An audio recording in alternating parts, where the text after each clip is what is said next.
Hey everyone, Jeremy Knauff with Spartan Media here, and today I want to talk about coming up with topics for your blog posts. Now, before we get too deep into this, I do want to say that the principles we're going to talk about here today, they apply across the board.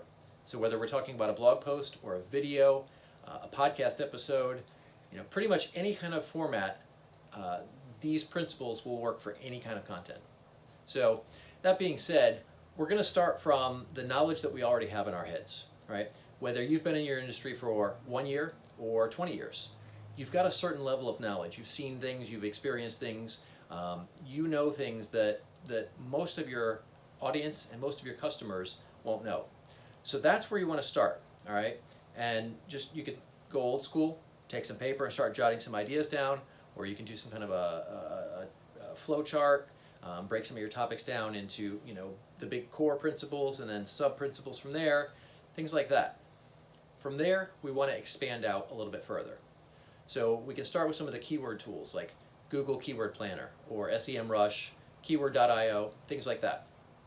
So that's going to open up a lot of opportunities that you've never even considered. People search for a lot of crazy things, and it may be something you've never run into. So that's a great place to dig up a lot of additional topics that you can talk about.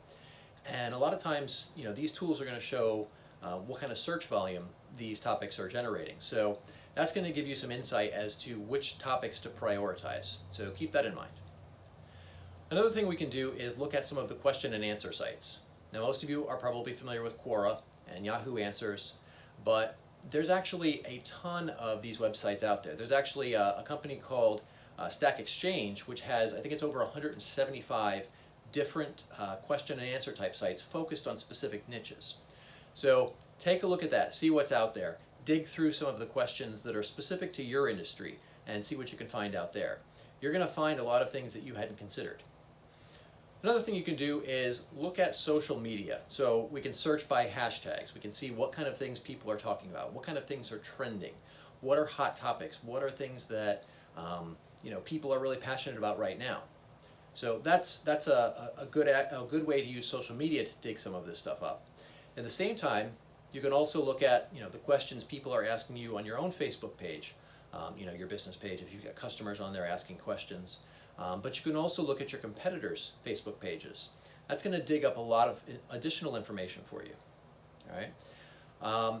Another thing is BuzzSumo. All right. This is a tool that aggregates all of the very popular content, and it's going to look at how many links are built to that content, how many shares, what kind of volume of people are talking about this kind of stuff, and you can use that to then create some topics that are already generating a lot of buzz, things that are more likely to be shared, things that are more likely to be linked to. So all of that stuff, that's where you dig up these topics and develop your content based off of that. Now, that being said, when you're creating this content, you want to also look at the content that you do have on your website already. All right, so you don't want to have 7 blog posts about the same topic, because what's going to happen is you're going to cannibalize that. So from a search perspective, Google's looking at that content and it's, this one versus that one, which one do I rank?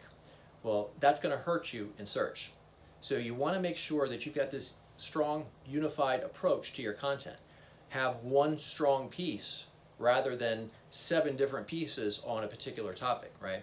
Generally, longer content's going to be better, so the more thorough and the more comprehensive you can be with this content, the better off it's generally going to go. So hopefully you guys all found that helpful. If you did, I'd love it if you guys could share this. If you have any questions, post them in the comments below, and definitely click that red subscribe button up there. Thanks everyone, and look forward to talking to you all again soon. Take care.